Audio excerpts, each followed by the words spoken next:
જેની સુરતા સાંભળ્યાની સાર વદે વેદવાણી રે. જેની સુરતા સાંભળ્યાની સાર વદે વેદવાણી રે. બોલ શ્રી કૃષ્ણ કનૈયા લાલ. જો સજનો માતા બહેનો, કેટલી સુંદર વાત ભજનમાં એક એક ભક્તની યાદ કરીને સમજાવે કે દરેક ભક્તના ભગવાને કામ કર્યા. પ્રહલાદજીને પણ દુઃખમાંથી ઉગાર્યા. મીરાબાઈનું હળાહળ વિષ ભગવાન પી ગયા. પાંચાલીએ પોકાર્યા તો પાંચાલીના ચીર ભગવાને પૂર્યા. ધ્રુવને અવિચલ પદ આપ્યું. ભગવાન બધાને બધું જ આપે છે. જે એને યાદ કરે એના કામ કરવા એ તૈયાર છે. દ્રૌપદી યાદ કર્યા, ભગવાન તરત આવ્યા. નહીં તો ત્યાં 5 પાંડવ હતા. દાદા ભીષ્મ હતા, ગુરુ દ્રોણાચાર્ય હતા. બધાને જ એ કહી શકતા હતા ને કીધું પણ ખરું. દ્રૌપદીએ બધાને પ્રાર્થના કરી કે મારી લાજ બચાવો, દુર્યોધન મારા ચીર ખેંચી રહ્યો છે. પણ કોઈએ કે છે માથું ઊંચું કર્યું નહીં. 5 પતિનો એને કે છે અંદરથી આશરો હતો કે મારા તો 5 પતિ છે, એ મારું રક્ષણ કરશે. પણ એ લોકોના શરમથી મસ્તક ઝૂકેલા હતા. ત્યારે એક જ વ્યક્તિ એને યાદ આવ્યા ને કોણ હતા? શ્રી કૃષ્ણ. बिना लाज काज महाराज आज गई मेरी द्वारिकाधीश शरण में हूँ तेरी. आज विना કારણે મારી લાજ જઈ રહી છે. હે દ્વારિકાધીશ, હું તમારી શરણમાં છું. એ ભગવાને જરાય કે છે આવતા વાર કરી નહીં, પહોંચી ગયા. પણ તોય દ્રૌપદીને એમ લાગ્યું કે ભગવાન તો બહુ મોડા આવ્યા.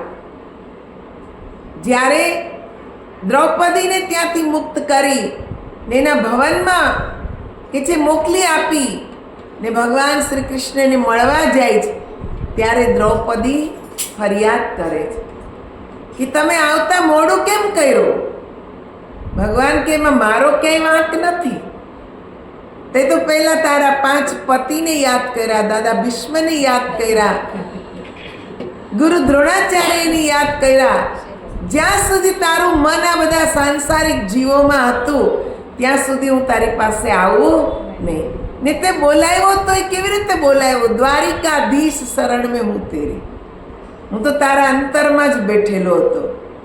અંતર્યામી કીધું હોત તો તરત પ્રગટ થઈ જાય. પણ તે દ્વારિકાધીશ કીધું એટલે તારા અંતરમાંથી દ્વારિકા ગયો, દ્વારિકાધીશ બનીને આવ્યો એટલે વાર લાગી. નહીં તો વાર લાગત નહીં, તરત આવી જાત. તો ભગવાન સ્વયં આપણને સમજાવે કે હું તો ભક્તના હૃદયમાં જ છું. એને અંતર્યામી કહીને બોલાવો. અંતર્યામી એટલે અંતરમાં જ રમણ કરનાર. એ ક્યાંય દૂર છે જ નહીં, પણ એની અનુભૂતિ થાય તો આપણે અંતર્યામી કહીએ. નહીં તો આપણે તો બહાર જ દ્વારકાધીશ ને મથુરા વાળો, ગોકુળ વાળો, વૃંદાવન વાળો એમ જ કરવાના છીએ.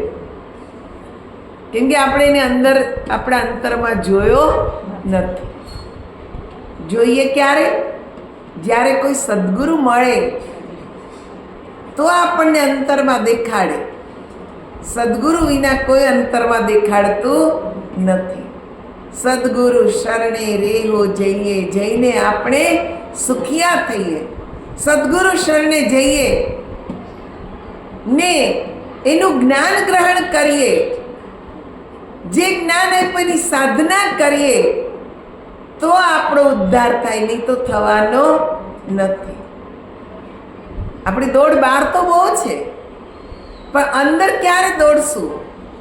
ક્યારે વિચાર કરીશું કે હવે અંદર જવું જોઈએ?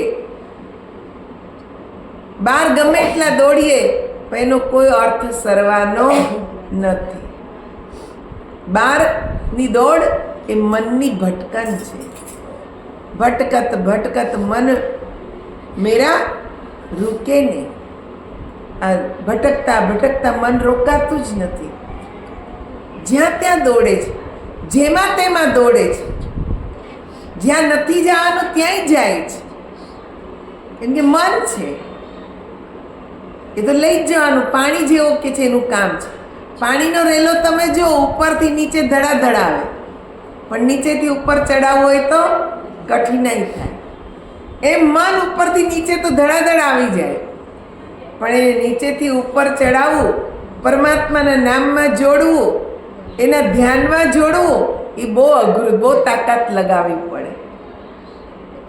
તમે ધ્યાન કરતા હોય મન ભટકી જાય, ક્યાંનું ક્યાં પહોંચી જાય, કેવા કેવા વિચાર આવે. વળી પાછું યાદ આવે, અરે હું તો ભગવાનનું નામ લેતી ત્યાં ક્યાં વયું છું. વળી એને બોલાવે, પાછું આવ, વળી બે ચાર નામ લે, વળી ભટકી જાય. એની આદત પડી ગઈ છે ને દોડવાની. કેમ કે કેટલા જન્મથી ભટકતું હશે કોને ખબર. એટલે આ એક જ જન્મમાં આપણે એને સ્થિર કરવાની કોશિશ કરીએ તો અઘરું તો લાગવાનું, પણ કોશિશ કરવાવાળાની ક્યારે હાર હોતી નથી. જે કોશિશ કરતા જ રહે, કરતા જ રહે. તમે જો પ્રહલાદ નહીં કે છે વિશ્વાસ એક સમય ડગી ગયો હતો. જ્યારે ધગધગતો થાંભલો જોયો ને ત્યારે એનો વિશ્વાસ એ ડગી ગયો હતો, પણ ભગવાને તરત વિશ્વાસ અપાયો. એ ધગધગતા થાંભલા ઉપર કીડીની હાર જતા જોઈ એટલે પ્રહલાદને એમ થયું, નહીં મારા ભગવાન આમાં જ છે, ને બાથ ભીડી ગયા. ભગવાન પ્રગટ થઈ ગયા, ધડાધડ કરતા ને થાંભલો ફાઈટો. તમે જો આપણું પ્લેન ક્રેશ થયું અમદાવાદમાં, એક સાથે કેટલા બધા બળીને ભડથું થઈ ગયા, પણ કોઈક એવું સજ્જન હશે એમાં ભગવાનની ગીતા લઈને બેઠેલા ને ઈ કે છે ભગવત ગીતાનું એકેય પાનું એકેય ફોટો કાંઈ બળ્યું જ નહીં. તો તમે વિચાર કરો, ઈ ભગવાનની ગીતા એને કંઈ થયું નહીં. આ સાબિત કરે છે આ કલિકાલમાં ઈશ્વર તો છે જ. આપણે ધર્મ ગ્રંથોને નકામા ગણીએ છીએ, એને આજકાલ કોઈ વાંચવા રાજી નથી, પણ એ ધર્મ ગ્રંથમાં ઈશ્વરની શક્તિ છે. આવી ઘટનાઓ ઘટે ને ત્યારે આપણને વિશ્વાસ થાય કે ના શક્તિ છે, ધર્મ ગ્રંથ વાંચવા જોઈએ. આજકાલ માતા બહેનો પ્રેગ્નન્સીમાં પહેલા વડીલો એમ કહેતા ગ્રંથને વાંચો, રામાયણ વાંચો, ગીતા વાંચો, ભાગવત વાંચો. પણ આજકાલ કોઈને વાંચવું ગમતું નથી. ટીવી જોવું ગમે ને મોબાઈલ ગમે, આ બેમાં જ મથા રે. પણ એમાંથી તમને શું મળવાનું? સારું તો આપણે ગ્રહણ કરતા જ નથી, સારું એમાંય આવે છે, પણ સારું આપણે ગ્રહણ કરતા નથી જોવાનું. એવું બધું જોઈએ જ. પછી એ જ સંસ્કાર ગર્ભમાં રહેલા બાળક ઉપર પડે છે. પછી એમ કહે કે આ કલયુગના છોકરા તો ક્યાંય હક જ નથી લેતા, પણ ક્યાંથી લે? માએ હક નથી લીધું. એનું જ મન ભટકતું રહ્યું, પછી બાળકનું મન ભટકતું જ રહેવાનું. ધર્મ ગ્રંથો વાંચવાનો અભ્યાસ રાખો, વાંચવા જોઈએ ધર્મ ગ્રંથ. કંઈક બે સારી વાત એમાંથી જો હૃદયમાં ઉતરી જાય તો આપણું જીવન બદલાઈ જાય. એકાદ વાત, બે નહીં, એક વાત પણ અગર ઉતરી ગઈ ને તો આખું જીવન બદલી નાખે. તમે જો વાલ્યો લૂંટારો, એને નારદજીએ ત્યાં 2 કલાકનું સત્સંગ સંભળાવ્યો હતો નહીં, એણે તો મારવાનું કીધું, તમને મારું. તો નારદજીએ કીધું કોના માટે મારે છે? તો કે બધા મારા પરિવારના કેટલા બધા છે એના માટે મારું તમને લૂંટી લઉં. લૂંટમાંથી જે કાંઈ રૂપિયા મળે પરિવારનું ગુજરાન ચાલે. નારદજી કીધું જ્યાં પૂછ્યા નહીં, બધા તારા છે, તારા પાપમાં બધા ભાગીદાર છે ખરા? પૂછ્યા. એ કે તમારે ભાગી જાઓ જ ને એટલે તમે મને મોકલો જ. નારદજી કે ના ભાઈ, હું ક્યાંય ભાગી નહીં જાઉં. તો એને વિશ્વાસ નથી આવતો, ઝાડ સાથે બાંધી દીધા ને ઘરે પૂછવા ગયો. માને પૂછ્યું, પિતાને પૂછ્યું, પત્નીને પૂછ્યું, બાળકોને પૂછ્યું, હું જે કમાઈને લાવું છું એમાં એ પાપમાં તમે ભાગીદાર ખરા? બધાએ ના પાડી, તારા કર્મ તારી સાથે, અમે કઈ તારા પાપમાં ભાગીદાર નહીં. એટલે એના તો હાથ પગ ઢીલા થઈ ગયા. જે માણસને મારતા ખચકાતો નહીં, એના હાથ પગ ઢીલા થઈ ગયા. એ કે ઓહો, આ તો કોઈ મારા નથી, આ બધા માટે હું પાપ કરું? આવીને ફટાફટ નારદજીને છોડ્યા ને ચરણોમાં લાંબો થઈ ગયો કે કોઈ મારા પાપના ભાગીદાર નથી, તમે મારો ઉદ્ધાર કરો. ત્યારે નારદજીએ એને કીધું, હું તને મંત્ર આપું, ગુરુ મંત્ર, ભગવાનનું નામ, પણ શરતે કે તારે અહીંયા જ બેસીને એને જપવાનું. હું જ્યાં સુધી તને ઉઠ એમ ના કહું ત્યાં સુધી તારે ઉઠવાનું નહીં. હવે જે માણસને મારી નાખે, માણસનું મન, એનું મનોબળ કેટલું મક્કમ હોય. એટલે જ તો એણે કીધું, હા તમે કહો એમ કરીશ, પણ મારો ઉદ્ધાર કરો. એટલે જો ત્યાં નારદજીએ એને બેસાડીને ગુરુ મંત્ર આપ્યો, નહીં તો ત્યાંથી વયા ગયા અને આ નામમાં લાગી ગયો. નિરંતર પ્રભુ નામ જપ કરે. આખો એના શરીર પર ઉદયનો રાફડો થઈ ગયો.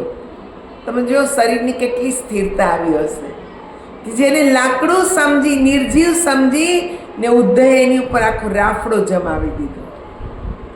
કેટલા વર્ષો પછી નારદજી ફરતા ફરતા પાછા ત્યાં આવ્યા. ની રાફડામાંથી ભગવાનના નામનો ધ્વનિ નીકળે તો નારદજીને થયું, જો તો ખરો આમાં છે કોણ? ને જ્યારે એમણે રાફડાને ખોલ્યો તો એમાંથી તેજસ્વી એક વ્યક્તિને જોયો. એટલે એકદમ યાદ આવી ગયો, હો આ તો બાલ્યો લૂંટારો, રત્નાકર ડાકુ. ને તરત જ એને ઉઠ એમ કીધું એટલે ધ્યાનમાંથી જાગૃત થાય છે. ને જોયું સામે ગુરુ છે, દંડવત પ્રણામ કર્યા. ગુરુ મહારાજજીની શક્તિ આ બધી. નહીં તો વર્ષોથી જે માણસ બેઠું હોય એ એકદમ કાંઈ લાંબુ થઈને દંડવત કરી શકે નહીં, પણ ગુરુની શક્તિ. ગુરુએ એટલી શક્તિ આપી કે દંડવત પ્રણામ કરીને કહે છે કે પ્રભુ આજ્ઞા કરો. ત્યારે નારદજીએ કીધું, આજથી જગત તને વાલ્મીકી તરીકે ઓળખશે. કેમ? તું આ બાલુ એટલે રેત, આ બાલુમાંથી તું પ્રગટ થયો જ, માટે તારું નામ વાલ્મીક. ને હવે તું ભગવાનના ગુણાનુવાદની રચના કર. જે તે અનુભવ કર્યા એનું તો એક ગ્રંથ લખ. તમે જો ભગવાન રામનો ત્યારે જન્મે નહોતો. એમના જન્મ પહેલાં 10,000 વર્ષ પહેલાં એમ કહેવાય છે કે એણે રામાયણ રચી દીધેલું ભવિષ્યના રૂપમાં, કે આવો આવો અવતાર થશે, આવા આવા કાર્ય થશે, ભવિષ્યના રૂપમાં એણે લખી દીધું. તો આ છે જ્ઞાનની તાકાત. જ્યારે મનુષ્યને સત્ય સમજાય પછી એ કે છે અસત્યને છોડી દે છે ને સત્યને જ પકડી રાખે છે. સત્યમાં જ કલ્યાણ છુપાયેલું છે. સદગુરુ મળે, સાચા ગુરુ ને સાચું જ્ઞાન, એટલે જીવનો ઉદ્ધાર થયા વગર રહે નહીં. પણ શરત એક જ છે કે ગુરુના બતાવેલા માર્ગને અનુસરવું પડે. લઈને મૂકી રાખો તો કાંઈ ફાયદો થાય નહીં. ભાઈ આપણને જામફળ બહુ ભાવે, બજારમાંથી લાવીને મૂકી દીધા, ખાઈએ જ નહીં તો આનંદ આવે? 2-4 દીમાં હળી જાય, પણ કાંઈ મજા આવે નહીં. એમ જ્ઞાન સાચું જ હોય. પ્રભુનું નામ સદગુરુ આપણને સાચું જ બતાવ્યું હોય, પણ આપણે અભ્યાસ જ ન કરીએ તો એનો લાભ આપણને મળે નહીં. એટલે સદગુરુ શરણે જાઓ, જ્ઞાન પ્રાપ્ત કરો ને આ જીવનને ઉજ્જવળ બનાવો. આવતા શનિવારે ફરી આપણે મળી ને સત્સંગ કરીશું. તો આપ લોકો સમયસર આવી સત્સંગથી લાભ ઉઠાવશો. બોલ શ્રી કૃષ્ણ કનૈયા લાલ.